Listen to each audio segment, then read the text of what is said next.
Voici l'atelier de théâtre, une réalisation de François Bourguignon, avec aujourd'hui Claire Ventu, Éric Douceau, Jean-Luc Réel et à la technique Grégory.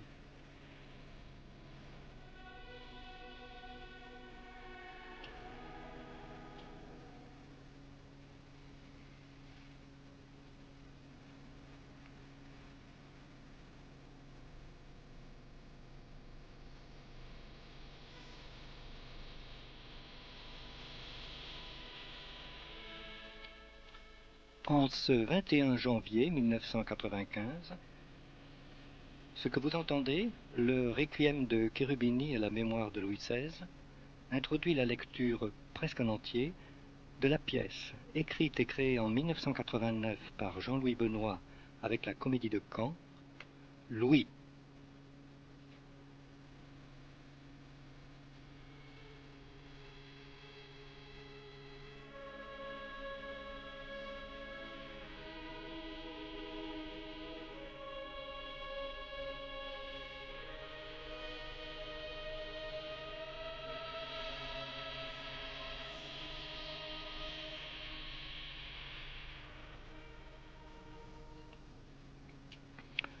Louis.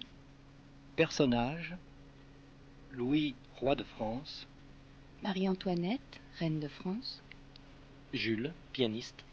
Guido, violoncelliste. L'action se déroule à Versailles, dans les appartements de Louis XVI et de Marie-Antoinette, après 1775, mais avant 1789. Premier tableau, nuit. Les deux musiciens sont assoupis sur leur instrument. Le roi entre. Avez-vous des nouvelles du capitaine Cook? Hélas non, sire. James, où es-tu, James? Votre chasse a-t-elle été bonne, sire? L'Antarctique est vaste, je sais. Les courriers ont du mal dans la neige, mais tout de même. Plusieurs mois sans nouvelles de ce brave capitaine Cook. S'il lui était arrivé malheur. Ah, mes amis, si le courageux capitaine Cook avait disparu chez les Esquimaux. À quoi bon broyer du noir, sire? Pas de nouvelles, bonnes nouvelles, comme dit le peuple. Je suis sûr que votre chasse a été bonne. Ah, oui et non. Il m'a donné du mal, le ruminant. 8 heures de traque et d'embuscade. 2 piqueurs ont failli se noyer. Et un cheval s'est cassé une jambe dans une ravine. Mais le voilà, le cervidé. J'ai eu plus de souffle. Quand je suis descendu de cheval, il n'a rien tenté. À bout de force, il s'est rendu sans un regard pour moi, la bête. Ceci est l'artère qui irrigue la cervelle. J'ai eu également 200 hirondelles. Vous en voulez une? Et 12 lièvres. J'ai laissé gambader les biches. La reine est-elle rentrée? Hélas non, sire. Bien, je vais me coucher. Il est 23h04. Je suis parti ce matin à 10h. Quelle température fait-il à Versailles? 19. Bien. J'ai un de ces mal de tête. Je vous souhaite bonne nuit, messieurs. Bonne nuit, sire. Et prions Dieu pour qu'il donne longue vie au vaillant capitaine Cook. Louis sort. Ma pauvre petite plume, ça n'a de mal qu'à voler. Il en fusille sous le vent des oiseaux innocents. La chasse est un sport vraiment royal. Le roi a besoin de se délasser après une journée de travail. Strano. Chez nous, les Dodge lancent parfois des cailloux sur les pigeons de la place San Marco, rien de plus. C'est qu'il travaille peu. Eh oui. Tu veux un café? Je veux bien, mais n'y mets pas le mardi hier soir. Non, je l'ai fait griller ce matin. Celui-là, c'est du frais. Si l'odeur de ces grains pouvait envahir les couloirs de ce palais, on se sentirait mieux. Tu ne trouves pas? Ah. Depuis quand es-tu à Versailles? 5 ans et demi. Oh, tu t'es habitué à l'odeur de la merde? Moi, pas encore. J'ai toujours vécu la tête dans l'air marin, les vagues, les algues, le sel, la friture et le café. Tu as vu hier matin? Les cheminées du premier étage ne tiraient pas. 2 pages nègres ont failli se trouver mal. Ça pue encore la suie jusque dans le corridor central. Tu exagères. Ce château est une vraie santine. My cosy. Je m'y ferai, on se fait à tout, même à Versailles. Un sucre. Jules, je t'en prie, ne sucre pas ton café. Essaye au moins une fois de le goûter sans combine. La reine Marie-Antoinette entre. Ça sent bon ici. Le café. Le suave café de notre nouveau musicien. N'est-ce pas, Votre Majesté? Me ferez-vous l'honneur d'en boire une tassette? Allons-y. Il y a longtemps qu'il est rentré. Un petit quart d'heure. Au retour des chasses du roi, tout Versailles ronfle. C'est abominable. On entend pétarader ces affreux gosiers dans les jardins. Quand on vient de l'opéra, le contraste est d'une brutalité renversante, je vous assure. Quelle soirée, mes amis! Jamais je ne me suis autant amusée. Lorsque le chœur aperçoit Clytemnestre et qu'il entonne le « Célébrons notre reine », eh bien, le parterre a levé la tête et m'a applaudi. Ah, Il y avait longtemps. les esprits sont si changeants, Votre Majesté. Ils sont comme la toilette. Auriez-vous un sucre, s'il vous plaît? Votre Majesté, oserais-je vous conseiller de... Quoi donc? De goûter ce café sans sucre. Je vous assure que Votre Majesté n'en appréciera que plus son incomparable profumo. Allons-y. Délicieuse.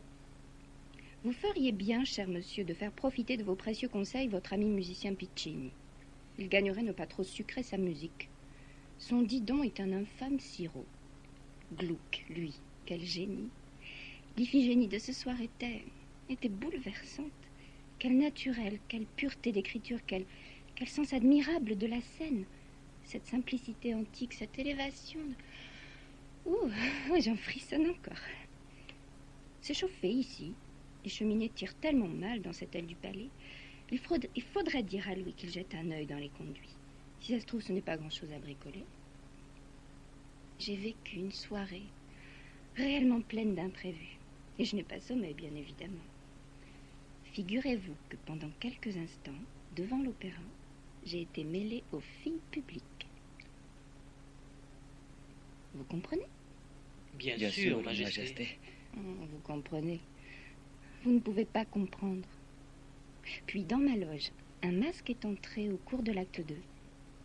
Il m'a appelée Antoinette et m'a gourmandé de ne pas me trouver dans le lit conjugal. Je me suis alors penchée vers l'inconnu et l'inconnu m'a presque touché la gorge. Vous comprenez? Bien sûr, Votre Majesté. Comment se nomme votre instrument déjà? Violoncelle, Majesté. Violoncelle. Venise ne vous manque-t-elle pas trop? Pas du tout, Votre Majesté. Versailles est un monde si âpre. J'ai eu quelques mal au début. Et puis, Versailles sent. Ne trouvez-vous pas? Sans quoi, Votre Majesté? J'ai un de ces mal de tête. Je vous remercie pour ce café noir et italien. Messieurs, je vous souhaite une bonne nuit. Buonanotte. Buonanotte, Majesté. Allons-y. Elle sort. Al dispetto d'uno vecchio brutto cercando di qua, di là lo cielo si salverà.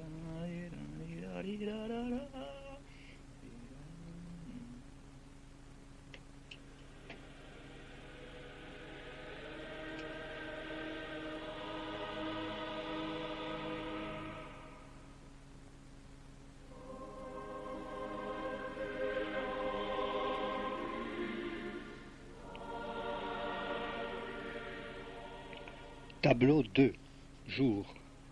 Des coups de marteau sur une enclume, de lime sur des pièces d'acier, retentissent hors scène en un vacarme assourdissant.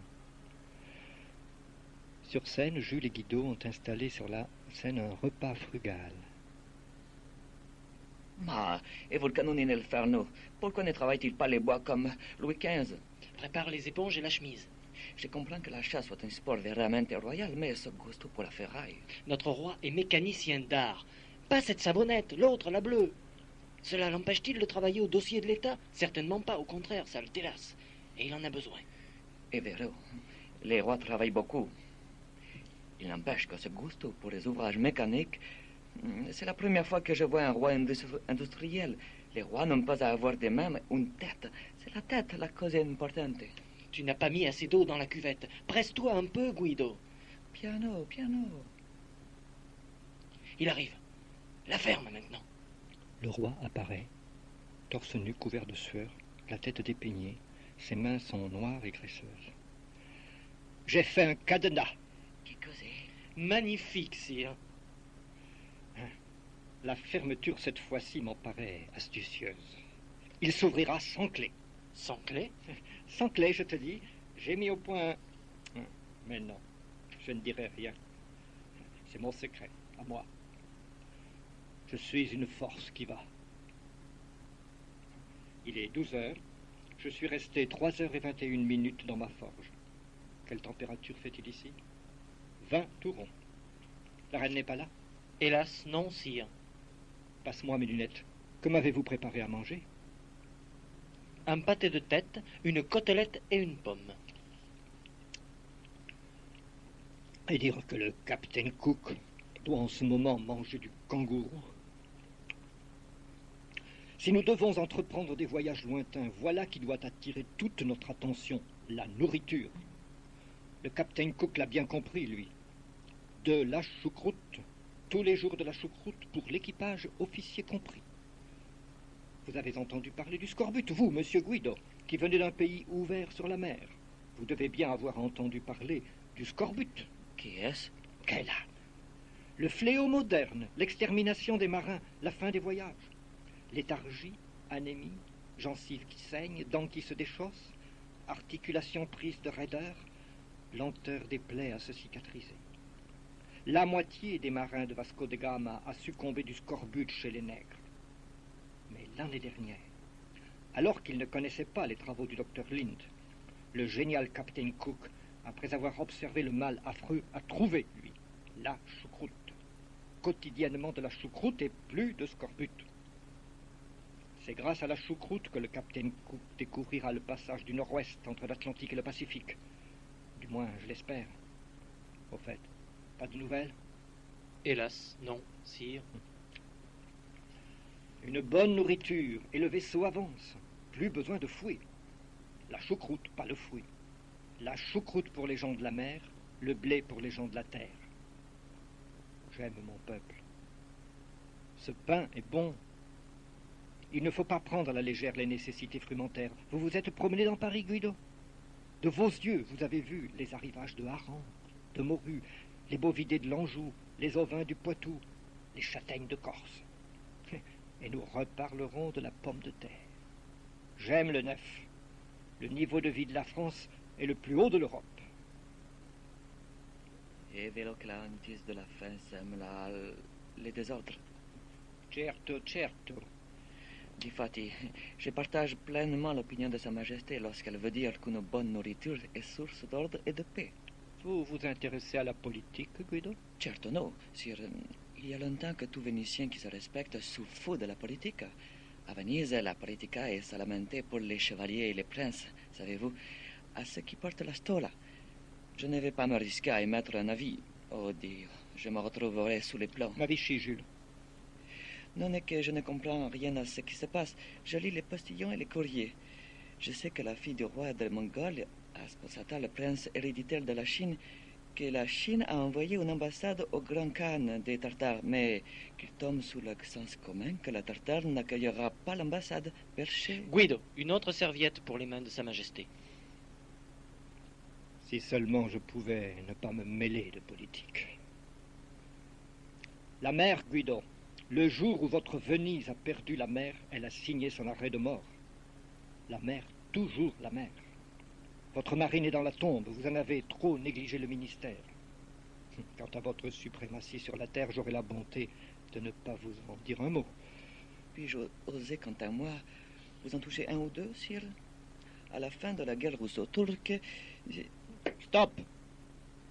Pas de politique dans cette pièce. Jules vous l'apprendra. Ici, je me délasse. Là-bas, je travaille. A-t-on déjà vu un joueur de grosse mandoline s'occuper ainsi des choses de la cité? Allez gratter les cordes de votre instrument, je suis fatigué. J'ai trop parlé. Hein, Jules, que j'ai trop parlé. Je parle si peu en général. Avelos in li guagolo molto sciolto. Je suis sûr que si je n'avais pas mis le holà, on parlerait du tiers état à l'heure qu'il est. 12h14. Bien, je vais au dossier. Auparavant, un café, Jules. Tout de suite, sire. Fais vite un café. Il m'a appelé le joueur de grosse mandoline, non? Chocchio? La ferme, Guido, tu parles trop. Tiens, donne-lui tout ce sucre. Marie-Antoinette entre. Où étais-tu? Encore sur les toits en train de courir les chats? Tout le monde se plaint de ne jamais te voir. Ce matin, tu as, paraît-il, traversé les salons comme un fantôme. Pas un regard, pas un mot aimable pour tous ceux qui t'aiment. Un monsieur a été conduit chez le médecin pour s'être trop furieusement mordu les doigts parce que tu ne l'avais pas vu. Je ne sais pas la cour. C'est à toi de donner le ton. À promener toujours cet air de malheur dans les salons de ton palais, tu en décourages plus d'un, tu es trop réservé. Je me moque complètement de ce que peuvent penser de moi les poulettes de Versailles. Ça te jouera des tours. J'en connais qui ne te pardonneront pas. Oublions cela. Alors, ma Rainette, tu t'es bien amusée? Terriblement. Nous avons taillé presque toute la nuit sur le tapis vert. Je n'ai perdu que 90 louis. C'est coquet. Peux-tu éponger cela? Nous allons demain à Boulogne pour la course de chevaux. Ta famille fera courir King Pépine et Glowworm. Ce sera extraordinaire, j'en suis sûre. Le marquis de Rockingham a mis 10 000 louis contre King Pépine. Tu te rends compte? Quelle folie! La pelouse sera verte, tu ne peux pas ne pas venir, Louis. Je viendrai. Sur lequel tu vas miser? Et combien? Je risquerai un écu sur King Pépin. Un écu? Tu es furieusement province. Reste dans ta forge. Je ne suis pas atteint d'hypomanie. Tu le sais, Toinette. Je désapprouve cet engouement futile. À la pensée de me retrouver avec tous ces jeunes braillards qui, entre deux courses, vont se jeter sur ma collation et la piller littéralement. Ça me rend malade. Tu sais à combien me reviennent ces collations? Ne boude pas, je te dis que je viendrai. Tu ne me crois pas quand je te dis que je suis agoraphobe. C'est tout de même un peu fort de café. Je conçois fort bien par ailleurs que tes jeunes amis jouent gros jeu, c'est leur argent. Mais moi, je joue l'argent des autres. La nuance est de taille. Viens près de moi, Toinette, viens. Un roi ne peut faire confiance au hasard. Je serai à tes côtés, ne crains rien. C'est aux côtés des autres que tu dois être. Mais si c'est pour faire une tête d'enterrement, nous préférons que tu restes ici. Ce brave monsieur Choiseul a lui-même remarqué... Ne me parle pas de Choiseul, je te l'ai déjà dit. Parfois me vient l'envie de m'installer à Compiègne. Versailles m'étouffe. Compiègne? Les îles Hawaï, pendant que tu y es, tu iras seul, je te le dis. Où vas-tu? Prendre un bain. Combien m'as-tu dit que tu avais perdu au Pharaon? 90 louis. 90 louis. Tu as né à 487 272 livres au tapis vert. Je te rappelle affectueusement que du feu d'artifice du mois dernier, j'ai déjà payé les 30 385 fusées, les 90 000 lampions, les 603 611 terrines qui ont illuminé le parc, les 14 444 cartouches enflammées, les 6 820 pots à feu, les 1841 costumes neufs. Ces derniers soirs, il a été allumé dans tes appartements 109 livres de bougies. La semaine passée, 145. Fais attention aux bougies. Il y a dans ce palais un véritable trafic de bougies. Les bougies, Toinette, rapportent chaque année 50 000 livres à tes femmes de chambre. C'est excessif. D'autant que si par mesure d'économie je décide de n'en point faire allumer certains soirs, elles se permettent de venir te réclamer la somme due à leurs droits. Et tu payes. Enfin, je paye. Je t'ordonne. Tu me diras ce que tu en penses. De supprimer le don des bougies fait aux huissiers. Tu ne penses pas, franchement? Cette manie de faire des listes. J'en terminerai par un autre trafic, celui des cendres. Qu'est-ce que c'est que cette histoire? D'où sort ce marmiton chargé d'entretenir toutes les nuits un feu d'enfer pour faire des cendres? Tu veux que je te le dise? Eh bien, ce marmiton revend les cendres le lendemain au profit du chef cuisinier. Fascistas. Je te parle d'une dette dérisoire et tu me fais un cours d'intendance. Je ne suis pour rien dans tous ces coulages, mon bon roi. Si Versailles est mal géré, adresse-toi à Calonne. Qu'ai-je à voir dans ces mystérieux trafics de bougies, de cendres? Rien, je le sais, rien du tout. Si je me permets de prendre sur ton temps pour t'exposer les difficultés de gestion que rencontre ce palais, c'est pour t'encourager à montrer l'exemple en procédant à quelques retenues, tu comprends? Non. Tu veux que je dorme sur une paillasse? Que je m'habille comme toi? Mais non. Tu veux que je passe mes journées dans ta forge ou que je tourne les pages de tes dossiers? Que dis-tu là? Versailles, c'est Versailles et la reine de France, c'est la reine de France. Mais évidemment, je ne te fais aucun reproche, comprends-moi. Ah, tout est parti de cette affaire de course hippique où chacun s'amuse à miser gros. Tu semblais me reprocher mon seul écu placé sur King Pépin.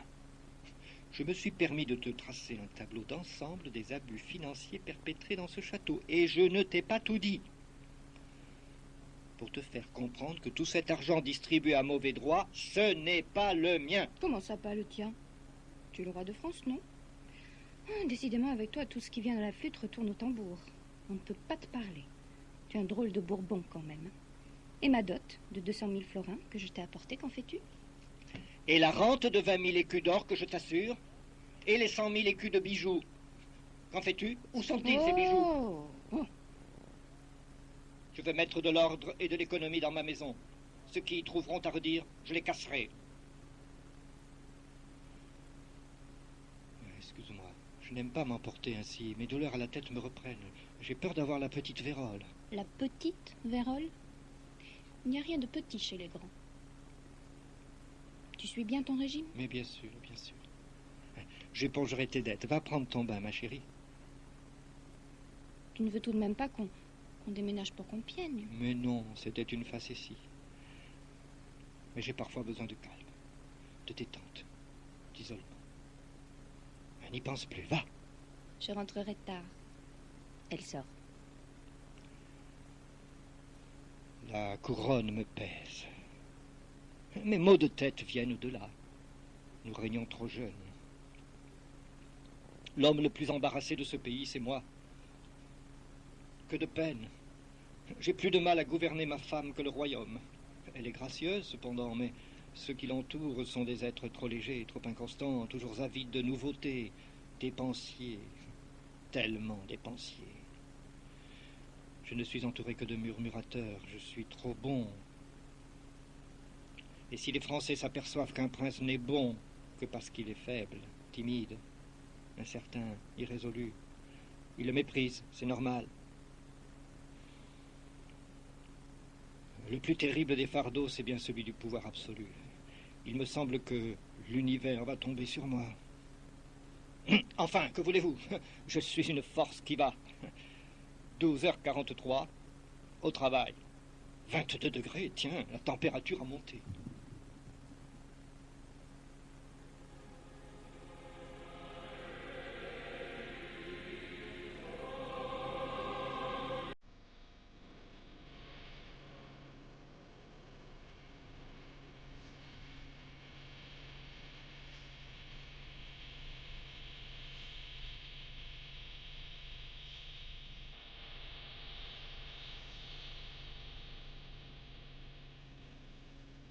Tableau 3.